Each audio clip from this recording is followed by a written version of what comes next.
if you've done banking and like 10-15 years back, if you went to banks with your parents, you must have observed that you are the person who's carrying the money, you have the power, but then you are the person who's waiting in the queues, even to get your balance put on your passports.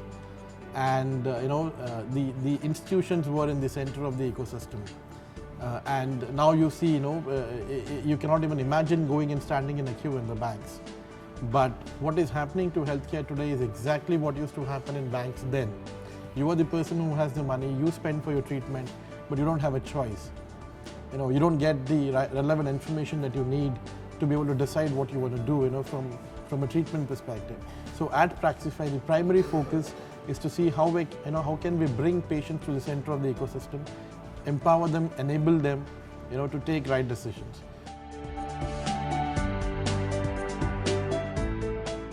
We are a bunch of cool designers who have absolute freedom to do whatever it takes to deliver that magical experience.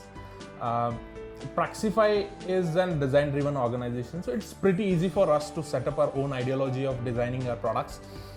Since last couple of months, we have been working on the latest technology. We are trying to squeeze the capacity of machine learning.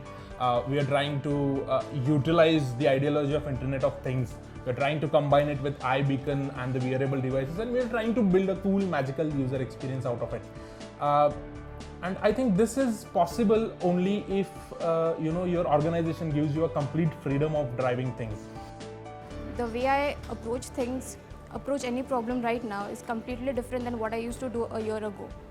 The biggest advantage of being here is that your imagination has no bounds.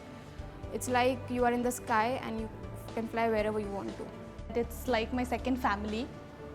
When I come to office, it's not just about work, but it is about work with fun and having your best of friends, enemies and colleagues around. So when we started, we were around 11 employees.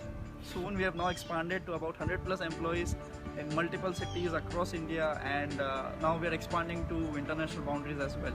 When it comes to technology, we've always tried to be at par with all the latest technologies that are there out in the market. For example, we've been using AngularJS for quite some time now, and we've actually started porting our legacy applications that was built in a Java-based framework to AngularJS. And for all the newer products that we're launching, we've strongly evaluated React. And for us, it's not just about learning these technologies. The main motive is to master them.